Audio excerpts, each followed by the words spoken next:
Hi, folks. Ryan Honeyman here from Lift Economy. Many folks have come to us over the last 10 years and asked, how do I get more involved in creating an economy that works for the benefit of all life? They also ask, what skills and experiences do I need to help make this transition?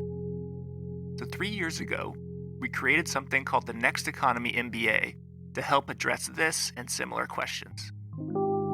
Lift Economy's Next Economy MBA is an online course that's designed for entrepreneurs, aspiring entrepreneurs, students, recent graduates, employees, and folks who want to learn more about transformational next economy strategies and businesses.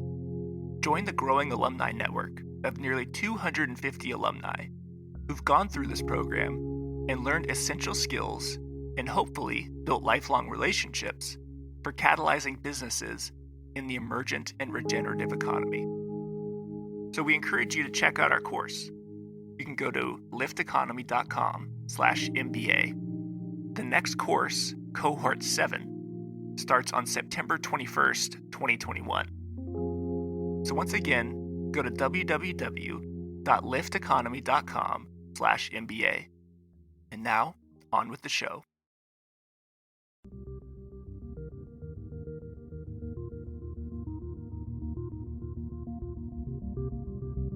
Welcome to Next Economy Now. The goal of this podcast series is to highlight the leaders who are taking a regenerative, bioregional, equitable, democratic, racially just, and whole systems approach to creating the new economy. All right, Vincent, we're back again to talk about strategy. So on the strategy side, marketing is one of the subsections. And can you talk a little bit about marketing and the approach at Patagonia, and maybe even from I know that you haven't done marketing, or like maybe how was marketing even approached in the early days of Patagonia, and sort of like maybe a little progression of how it's evolved over time?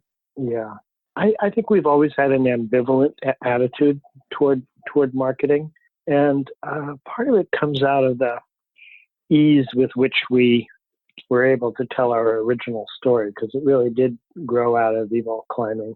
It grew out of the sort of the golden Yosemite age, the reputation of Chouinard equipment.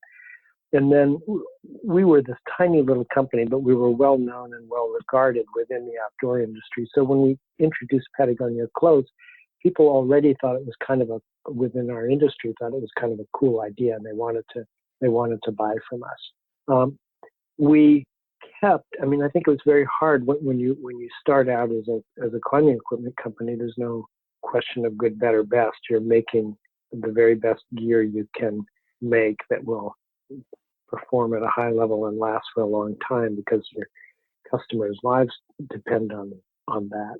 And when we got into clothing, I think that was a habit that was a bit hard to get rid of. So even though we knew we didn't have to be as rigorous, that habit stayed with us. And so the marketing, we from climbing, that world was so small that we were selling to friends, friends of friends, or friends of friends of friends, maybe 3 degrees of separation. So we knew we could always strike the right tone because we didn't have to work at it. We knew who our customers were, and we knew how to talk to them just the way you would talk to a friend. And when we got into the clothing business, we really took the same approach.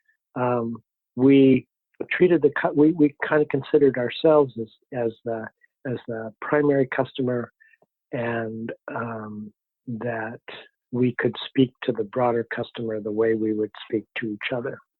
So that was kind of the basis of marketing. And I think that also because we came out of climbing and because we started giving 1% of sales to environmental organizations, the environmental story, our commitment to saving wild places or to supporting grassroots activists, that was part and parcel of the message from the beginning. And also there was something that I was responsible for the original company Voice, and then my wife came in around 1984, and she was the primary catalog editor, and what she brought to the table was her experience as a journalist. And also added to that Voice is kind of telling the whole story, but not an advertising story. When we described the products, we talked about how they were made, what they were for, but at the same time, it was a fairly light touch. There was often humor involved, or there were good tales about how the products were used. When I talk to younger people now, and I don't know, I think it may be that my experience is so limited, having worked at Patagonia, that I've developed this theory of marketing that may or may not be of use to anybody else.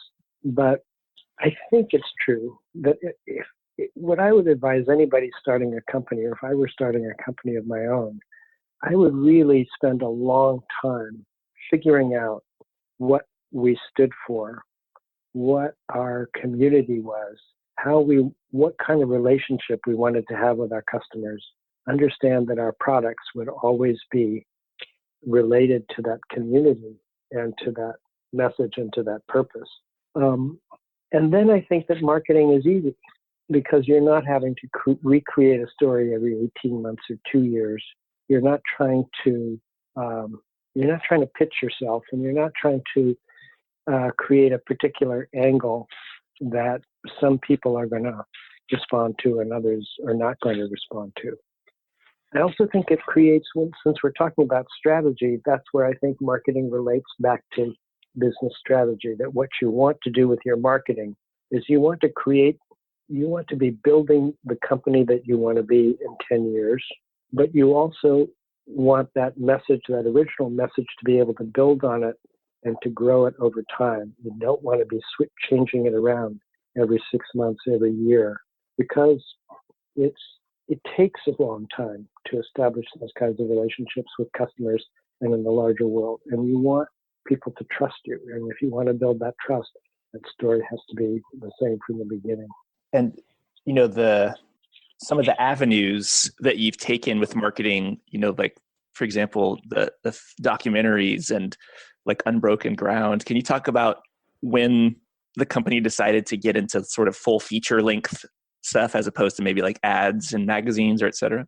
Yeah, we were never very big on advertising. We always, the only ads we ever ran were in what we called vertical publications for the different sport communities that were involved with climbing, surfing, fly fishing, skiing, etc.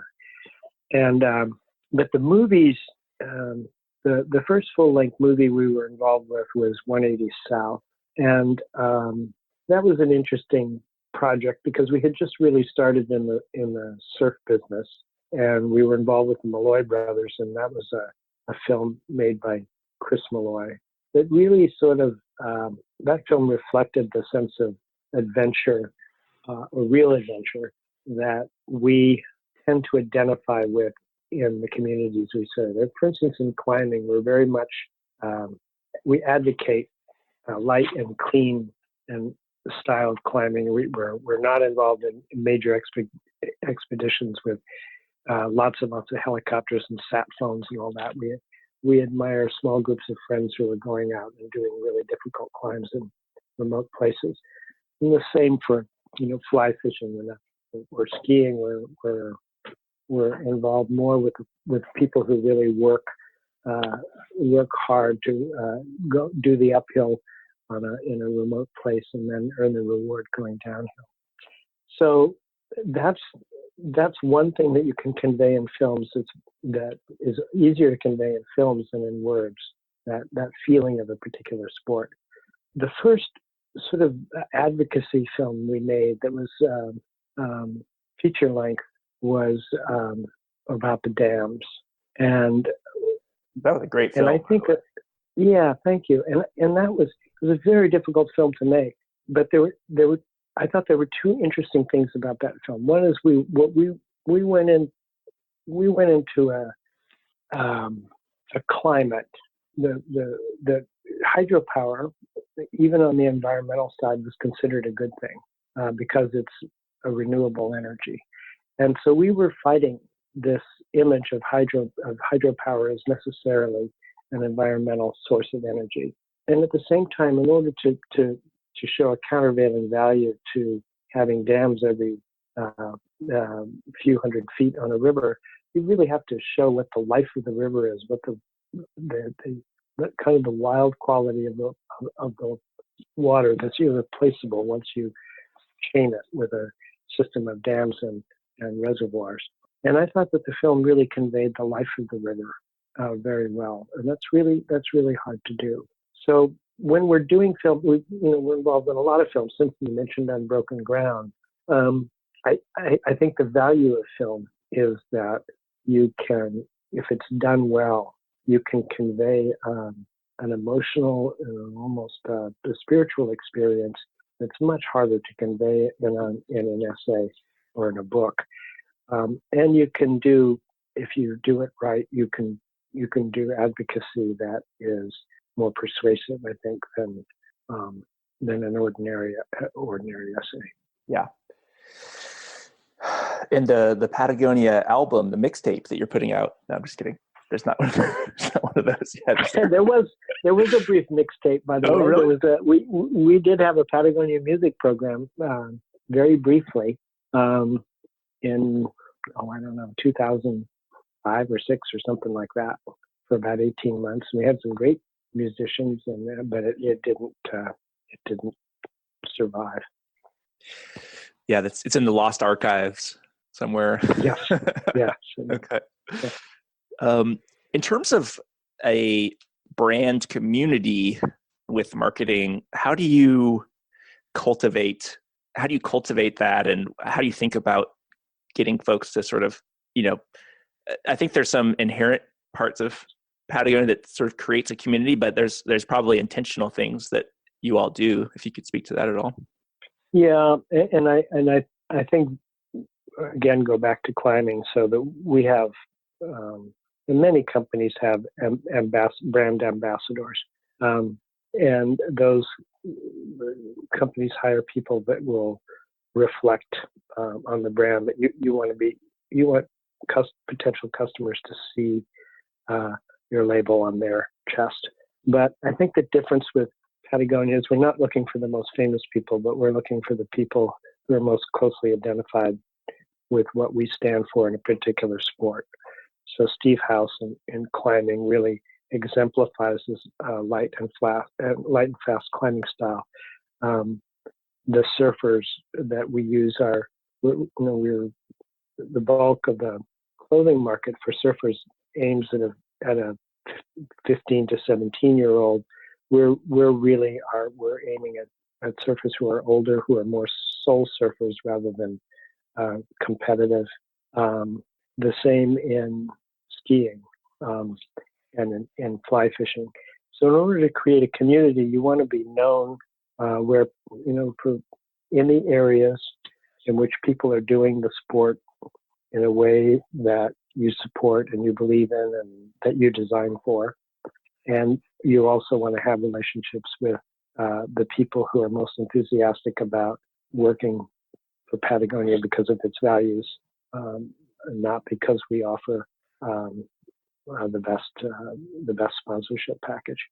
So those two things, both people and communities, there are certain places where that kind of gravitate toward. Jackson, Wyoming is an important spot for us.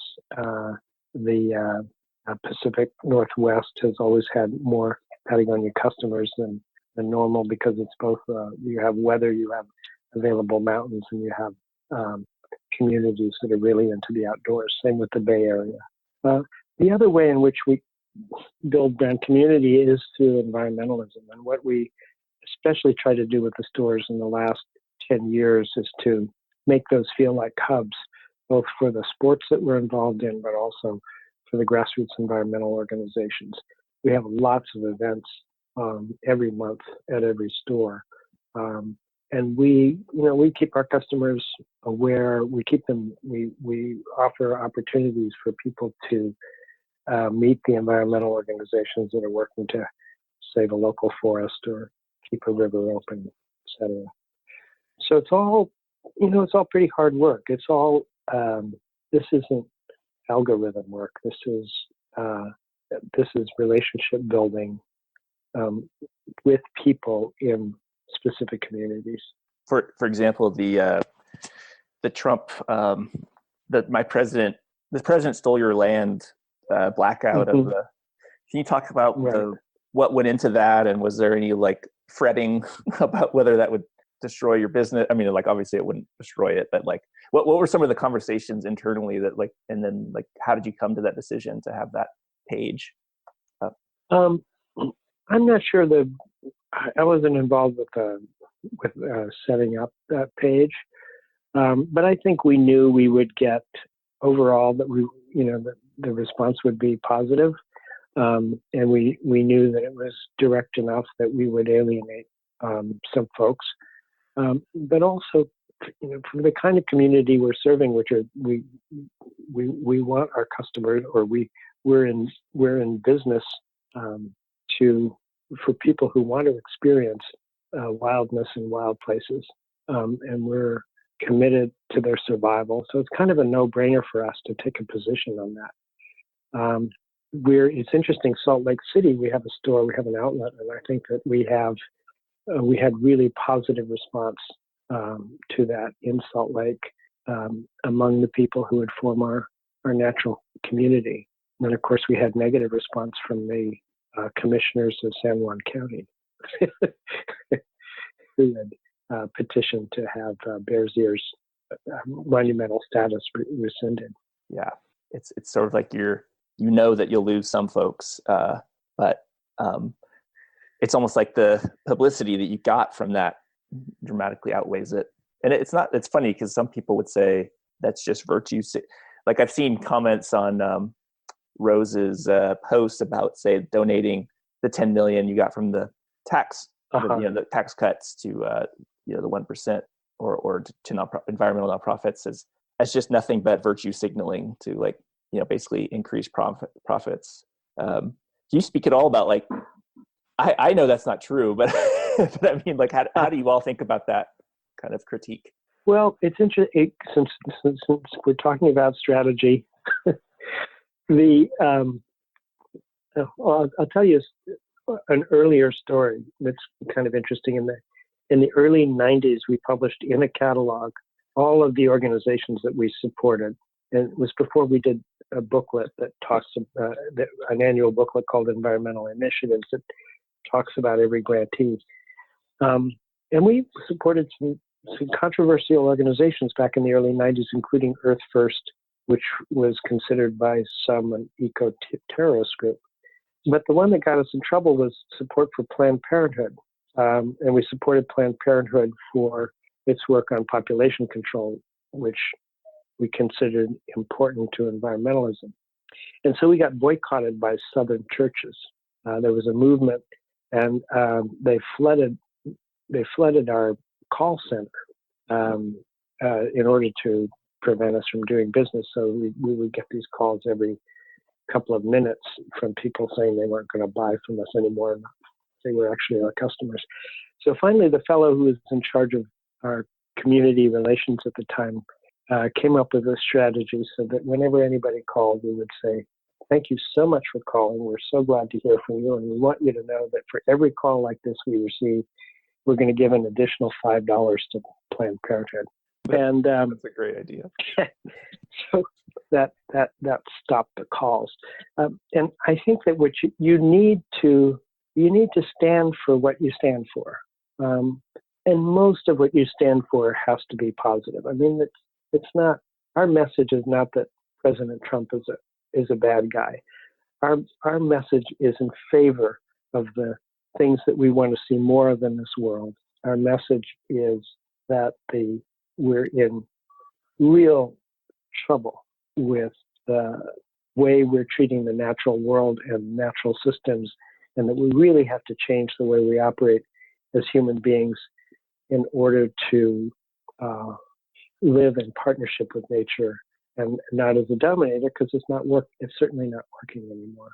You have to stand what you stand for. And when you stand for something, you're also going to be standing against something else. And in the process, if people think we're cynical, we just have to live with that. When we ran the "Don't Buy This Jacket" ad, it got first of all, everybody thought it was a campaign. Everybody referred to it as a campaign. It was an ad we took out once on Black Friday in the New York Times and never ran again. people said, "Oh, this was brilliant marketing," and that our sales increased, et cetera, et cetera. Our sales did increase that year, but also before we ran that ad, it took a vote of the board of directors because we were afraid that that ad might hurt our business on the most valuable day of the year and in the most valuable season to our business as well as to any consumer retail business. So when we undertake these actions, it's sometimes with trepidation. Increasingly, we have more and more experience doing this, and we know that we will have some positive response. But it also turns out that when we often, Evil sort of laughs and says, whenever I do the right thing, I make money. When in 2016, when for Black Friday we decided to give 100% of revenue, not profits, but revenue taken in that day to environmental organizations, the response was really overwhelming. We 50% of the customers were new customers. Now, if I were the chief marketing officer of any company, I would know that the cost of obtaining new customers, particularly at full retail, is extraordinary. And so I would say, yes, that's kind of an amazing way to get new customers and to get them in the right way. But that certainly was not the intention. That was a byproduct, I think, of doing the right thing, and not a cynical ploy in order to grow the business. Yeah. How do you decide, what in relation to sort of the sort of sales upsides? Have you had any sales sort of like, we're going to take a stand on this, and it sort of did a belly flop or face plant or anything like that? Anything that didn't work like you'd hoped? No, I can't think of one. Yeah. I can think of stances that we've taken that have resulted in controversy that has not been of benefit to the company, but nothing that was I can't think of something along those lines where we had a real backlash and withdrew. Yeah, it's probably because you make wise decisions. Don't just go supporting whatever. Well, no, I mean, I think, and I think that we've been very consistent. So we're not, when we make stands, we're talking about, we're increasingly talking about climate, but we also, most of what we talk about is we know very personally what we're talking about. We know an awful lot about the supply chain for the apparel industry. We know a lot about the wilderness. We know a lot about the climate change and those challenges right now. We're not kind of looking at a menu of causes to support or not support, and we're telling the same message pretty consistently over time. So Gillette just came out with an ad talking about toxic masculinity. And my response to that, when I saw that, I thought, well, that's fine. But my question is, are they going to be talking about toxic masculinity 5 years from now? Is this something that really does represent the core business and the core values of the people involved in that business? And if it doesn't, it's in the long run, it's not going to do them that much good, because they'll be back to talking about how close their blades shave, or maybe picking up some other issue. So I think it's really important that if you have values, that they really be related to the community that holds those values and that they reflect what your customers care about, and they reflect what your product is about. And if it doesn't, then I think it's harder. I question. I mean, I think it's great if you're going to be consistent and you're going to build your business around doing good for a 10-year period. But the 60-day wonders for an advertising campaign, I think that's going to be a fad that will be gone pretty soon. I remember there was some video of Yvonne talking at a conference several years ago, and there was people there from like American Airlines and where just Coca-Cola, and someone asked him, how do you be so authentic and like and I think he was like, you just like actually, it was something along the lines of, or like, how do we get to like be as authentic as Patagonia? And he's like, he basically was like, it's because you're all bullshit and like you're not actually authentic. He basically was like, yeah, he was like, if you actually want to be authentic, then do it. Like, don't like ask me a question about how to like market yourselves as authentic. Right. Yeah, that was really funny and powerful. Yeah. And so again, if we're talking about people starting out in business and B Corps, that it's essential that you start out.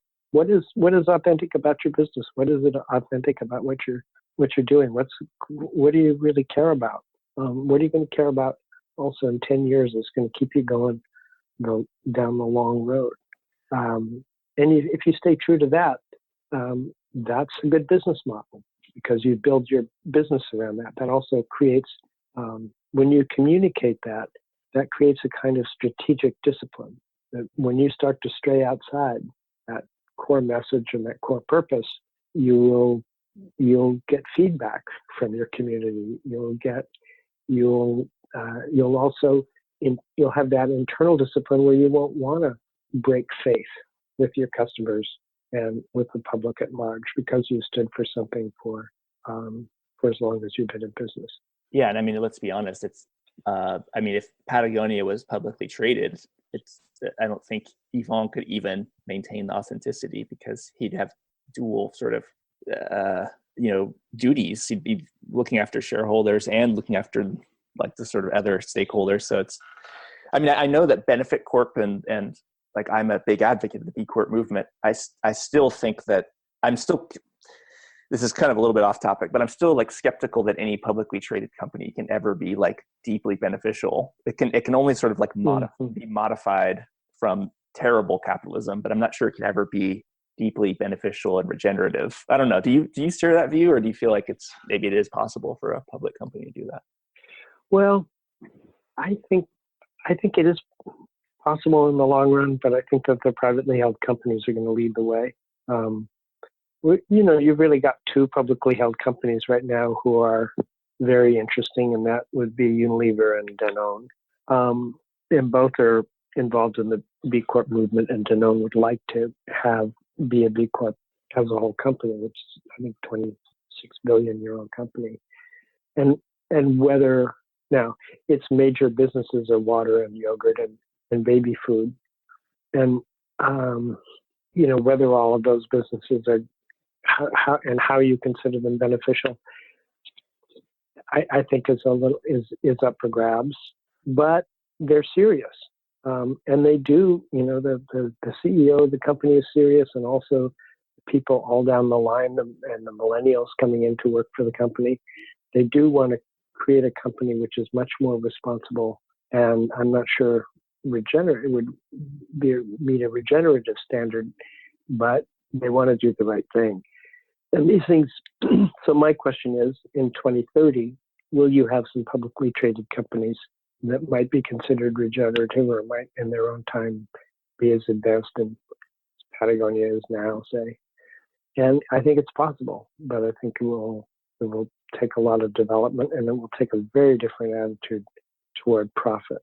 It's not that the companies are publicly traded, it's that they're operating on short-term values and short-term pressures, and that makes it impossible.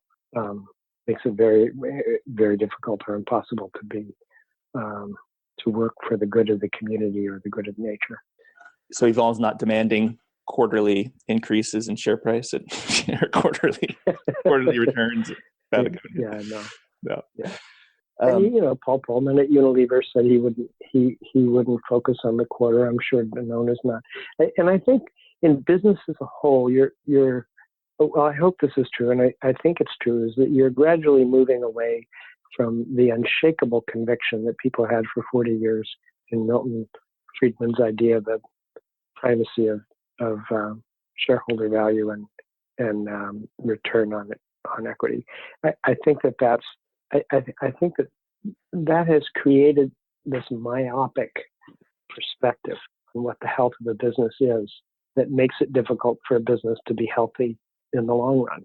And you're even seeing that. The big Friedman-esque example was General Electric, and you're seeing a kind of breakdown of the company that has operated most successfully along those principles. In a time of climate change, in a time of big social upheaval, I think that we're going to be having for the next 20 or 30 years, I think it's just an illusion that you can pretend your business is not part of a larger world. Yeah. One of the things that that Patagonia is known for is making high quality, responsibly made. So, often if it's cotton, it's organic, and other fibers, et cetera, are sourced as responsible as possible. And so how do you balance the sort of maximum value to the, say, workers who sort of stitch the clothes, and then the suppliers, with also what the consumer is willing to pay? Because we were joking about the $35 boxers, but yeah, and so at what point, if it's a $40 pair of boxers, no one buys it or something? How do you sort of balance the sort of responsibility piece versus consumer demand for low prices? That's kind of a tough one, and there's certainly more of an art than a science. And one of the problems, clothing is way too cheap.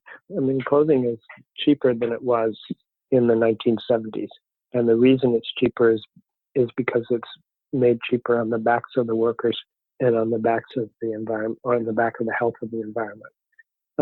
So when we're looking at making a pair of boxers, or if we're looking at making a rain jacket, there are other boxers in the world, and there are other rain jackets in the world, and there's an idea in the consumer's mind of what they'll pay.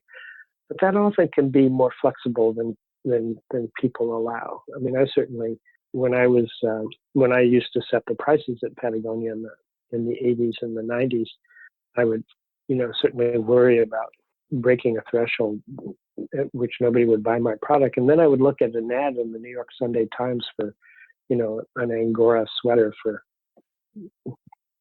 $1,300 and think, oh my God, what am I worried about? Because there's that sense of value can change depending on what the person thinks they're paying for and what they're willing to pay for. So one of the things I think is important for Patagonia, and for companies that are doing good work in their supply chain, is you really have to kind of let people know what you're doing, what you've got in that $35 pair of boxers if that is indeed the price of it. I'm not sure, haven't looked it up. You've got organic cotton. I'm not sure if the boxers are fair trade certified labor, but about half the line is these days. You're getting, what you're also paying for as a customer is the care with which that product is made, and also the fact that it will last a long time. So it's a delicate balance. On the one hand, you don't want to price yourself out of the market. On the other hand, you want to kind of redefine what it is people are paying for, because I think people don't think about that. They just think, okay, $20 for a T-shirt. That's because that's what I see in most of the places I shop. Or they think I'm going to spend $500 for a T-shirt because it's high fashion and it's going to get me into the club on Saturday night. Or they think I'm going to, pay $30 for a T-shirt because it's organic cotton. It's going to last a long time, and the elastic won't wear out as fast as other brands. Does that make sense? Yeah, absolutely. Yeah. And so for Patagonia, we talked about this before, the 80-20 or profitability piece. Do you sort of make more money on the highly technical items, the really high end snowboard jacket, or is it more that the profits come and just say socks and underwear and shirts that's got a good margin? Or how does it play out for Patagonia? Well, it varies. I think it's harder to make money on the highly technical items because first of all, they're more difficult to make. There's the development is more expensive.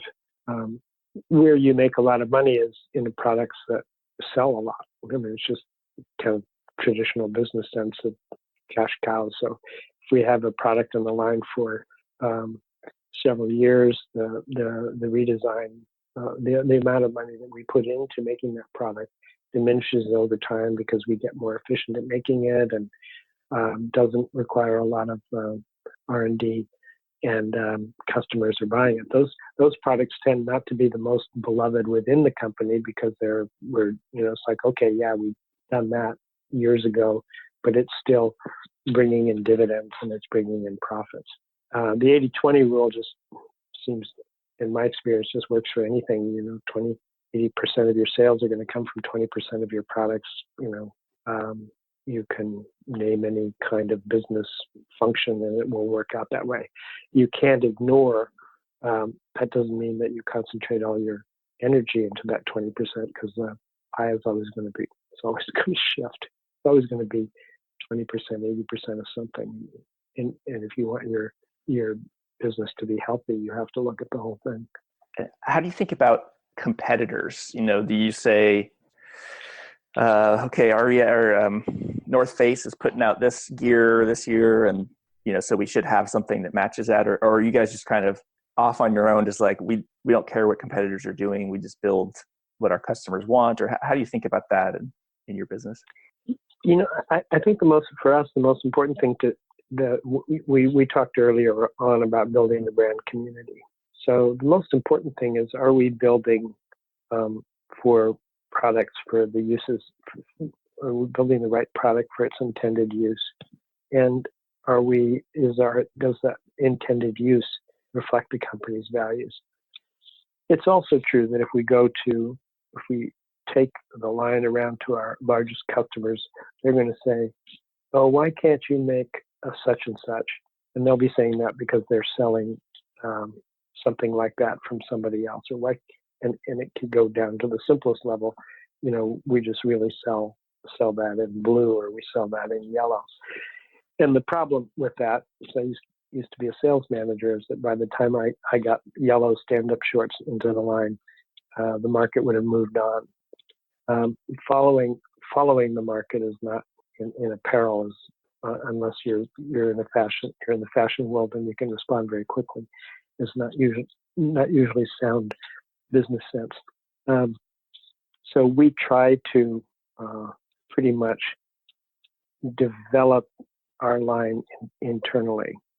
But we also, we stay well abreast of what our competitors are doing. We look at other things going on in the world. We subscribe to companies that tell us what the color trends are. Our designers take inspiration trips to different places to pick up ideas. We've created an archives at Patagonia of a lot of the clothing from 1975 onwards, and our designers can often look to things that we've done in the past for inspiration. So again, this is art and not science, but in general, there's always the temptation to follow, to come out with, if somebody has something hot, to come out with your own version of that. But usually it doesn't work out too well, and it's much better to stick to your own lane. You've been a part of the sales side, and I don't imagine online was really, did that overlap when you were head of sales? Was there a huge online presence, or still catalog? No, we had started with we had the catalog business, and we had started in the retail, but I haven't been involved in the sales side since 1992, and e-com really started to come on in the late 90s. I was peripherally involved with that because I helped develop Footprint Chronicles, and so I know the folks involved in that very well. But that was not something I was directly involved in. Yeah, because I'm just wondering how, with Amazon, and just I think 50% of the internet searches start on Amazon now. Like how the company, how you all think about whether it's your own site versus REI or Patagonia stores, or I guess third-party online. How do you sort of prioritize those? Well, it's interesting. When we did start out, I think we were the only company our size that was involved in mail order, retail, and wholesale. That was very rare in the 70s. And our thinking was along these lines. One, that that wholesale was really, and that's always been a very strong part of the business, it's really critical for reaching especially new customers and are people who have just started to climb or people who have just started to surf or to fly fish. And they're shopping in a particular store that serves that community where they live. And you want Patagonia to be there. And often Patagonia is a second purchase. People will buy something cheaper or have it fall apart, and then they'll say, okay, well, now I'm going to invest in something that will last. And then we always had a catalog, and we loved the catalog because we could tell the whole story, and we could tell it in our own voice. It wasn't on the retail floor next to competitors' items. And we love having the store because everything is out there in 3 dimensions, and also you can have a kind of face-to-face relationship with a customer that's irreplaceable, either in the wholesale or in the catalog business. And really, e-commerce is an extension of the catalog business because you can tell the whole story. So it's different structurally. It's like, the catalog is, you tell the whole story between 2 covers, and and e-commerce is more like, the house of many mansions. You never know which window or door the customer is going to come through and how many rooms they're going to be in before they leave. But the overall strategy of the company, I think, has been to have as strong a business as possible in the direct business, both with stores and with e-com, because we can have the strongest relationship with the customer that is not filtered or diluted. But it's still essential to be in the wholesale business. So that's, strategically, that's the reason we're involved in. Interesting. So it's more about like new customer acquisition almost on the wholesale side. Yeah, and also serving people where they live and where they shop. Right. They have good relationships. And we're very careful about distribution. I mean, if you look at our distribution versus any other major supplier in the outdoor industry, it's much, much smaller. It's very tight. We really want to have a strong relationship with the people on the floor in the place, even at the dealer basis. So, and that's true all over the world. It's true in Japan and Europe too. Well, let's shift a little bit to like this broader shift where Patagonia became Patagonia Works, I think in like 2013, something around there. Mm-hmm. And you shifted into Patagonia Provisions, Tin Shed Ventures, Patagonia Inc. I think, Fletcher Schoenard Surfboards, and maybe one other one. I don't know. Is there another one that I missed? I think those are the main ones. Yeah. Maybe Yvonne's Seaweed Bar and Grill or something like that. Yeah, there may be. Stay tuned. Yeah. I know he's really interested in seaweed right now. So, yeah. So, can you talk about that shift and like sort of the reasoning behind that? And then maybe we could dip into like a few of those different sort of the sort of entities that came out of Patagonia Works. Yeah. I'd like to say that there's kind of some grand strategic vision for which we get into these businesses. But, the way Yvonne describes it is he works in business as he does as a climber, which is to take one step or a couple of steps. And if it feels right and it's working out, then to take the next one. I think he always wanted to be in the food business. And so we had the opportunity, I think a few years ago. We got serious about it about 5 years ago. And we're in a much better position now, I think, to behave seriously in the food business because we're really increasingly, every product we make, we make it with an eye to changing the supply chain, to changing the way that product is made and the way it comes to market, and to solving problems related to agriculture with that product. So it's a really good proving ground for us. And Tin Shed Ventures is similar. We said, okay, we're gonna invest in companies whose values reflect our own, and we're looking at strong social and environmental purpose. So they're they're in energy or they're food or water, or they're in our supply chain. And so we have an investment in a company that figured out a way to clean down without water. Well, you can imagine the amount of down clothing that we produce and the amount of water we would use in cleaning the down that goes into those jackets or sweaters. It's this is a big environmental movement. It's also it makes sense from every point of view. We have an investment in Boreo skateboards, which makes skateboard decks out of recovered what they call ghost fishing nets of polypropylene or plastic fishing nets that had been discarded from boats, and we have people in the Chilean coast who are harvesting them and taking them to recycling centers, and then those are made into skateboard decks. And what that does for the company, for Patagonia as a whole, is it kind of takes away the blinders of having been in the apparel business for 50 years, or 45 years. We're looking at a number of other businesses, and we're learning in ways to teach us how to operate also at Patagonia.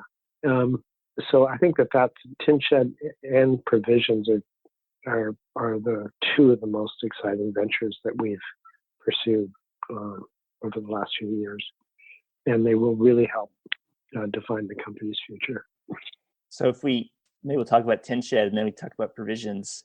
So Tin Shed, I think one of the first interviews we did in this podcast was with Phil Graves, but that's back when it was like 10 million and change, or 1 million and change. Yeah, 20 million. 20 million and change. Yeah, and change. Yeah. And then we were joking we're like 100 million and change now, and then just change the name because we keep going up.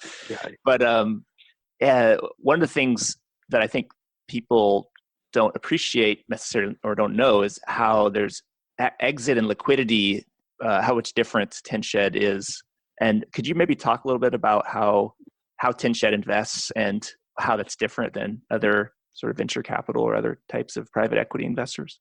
Yeah, I think it's different in several ways. One is even investors who might be known as impact investors, for the most part, have a fairly conventional term sheet, and they're coming in and they're saying, okay, we're going to support this business that isn't doing anything wrong, or maybe doing some things that are good, but we want a 20% return, and we want out in 5 years.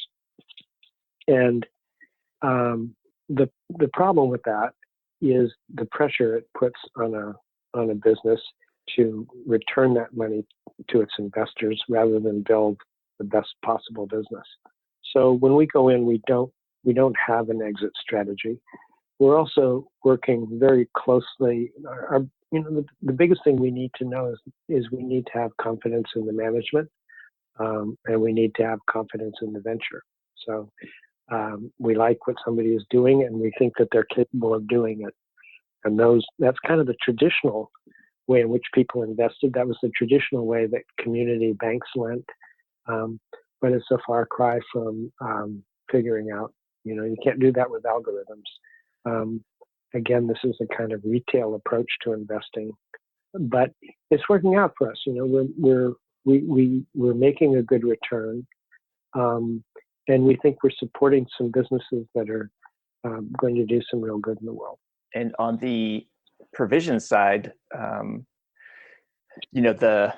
that's been out for at least 2 or 3 years now, right? I seem to remember. Yeah, more than that. Oh wow! And but I think it's really sort of taken hold in the past couple of years, and I think we've sort of quintupled sales in the last few years. It's still very small, but we've got a stronger product line, et cetera. We really started with salmon in retort packages that were being harvested from fish returning to their natal waters and caught by local tribes people. So it's a great, it was a great way to provide that food. But it was like 1 or 2 products that we started with, and now we're starting to to expand. Yes. But the great thing about for us, so if you look at, it's interesting, if you look at Drawdown by Paul Hawken and you look at the 100 or so ways in which we can take carbon out of the atmosphere and put it back into the ground, there are some surprises. I think they expected electric cars would be like, number 3 or 4 or something, and it's down to 30. There's surprises because women and equal rights for women and girls' education is like number 7 in terms of contribution to serious mitigation of climate change. But if you look at, there are 4 or 5 things that turn out to be number 1 in terms of regenerative agriculture. That if you bring the soil back to health, that the potential for sequestering carbon is so great. So this is something that we really believe in, and we've teamed with Rodale and we've teamed with Dr. Bronner's to come up with a new regenerative organic certification, which is now in the test phase with about 20 different farms. And that is really important to us. And so when we build up this business, we want to build it along regenerative lines. We're not really interested in following the leader. We're really interested in helping to develop an agriculture that's going to be good for nature rather than extractive. Yeah, can you talk more about the regenerative organic standard and all the different things that takes in, and like what kind of maybe products or what sort of the next couple of years look like for that standard? Yeah, well, I think the first test phase will be done in this summer, and we've got NSF is a very good certification board, so they will do the work. The standard is Rodale helped establish certified organic standard with USDA 20 or 30 years ago. And one of the things that they were frustrated by is they had always intended that the organic standard should be something subject to continuous improvement. It's not something that you just say, okay, this is what organic is, and that's that. Because the more you do over time, the more you discover about what will work and what will work better. So they were interested from the beginning in the issue of soil health. And right now, the organic standard all it means is that you're not using chemicals on the land. You're not using the chemicals that are synthetic chemicals that are forbidden to be used. But it doesn't really look at positive soil health. And positive soil health depends also on a number of other things. Is it a monoculture, or are you companion planting? Are you tillage is not a part of the organic standard, and it's well known that if you're over tilling, you're basically taking more out of the soil than you can put back in. So soil health is a major element, but they're also looking at the health of. You look at this and say, you can't really talk about this without talking about the health of the workers and the communities. So there's a labor standard involved as well as soil health. So it's a more holistic look at everything that is involved in growing a plant that's going to become either fruit or fiber than we've had before. And I think partnered with like Dr. Bronner's and a few other folks. Yeah. Is that right? Yeah. Yeah. I think Rodale's been pushing this since the 40s.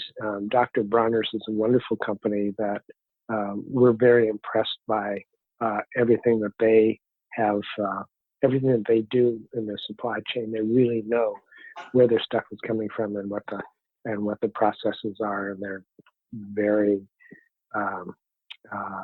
comprehensive in their approach.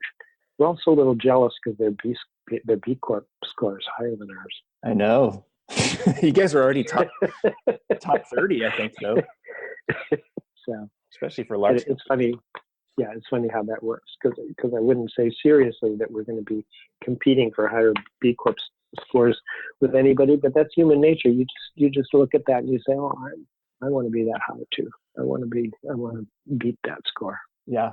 So how do you, one of the challenges, I mean, I'm wondering if it's different for clothing and food, but as you scale up the food side, is it possible to remain incredibly regenerative, or is there inevitably some compromises in order to meet the demand? How do you, because I'm not sure, and like maybe how does that compare to clothing?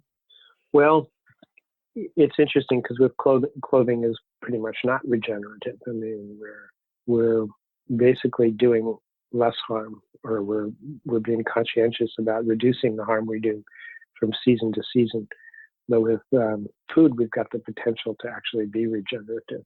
And I think it's kind of up to us to make sure that whatever we do, that as you scale, that continue to be regenerative.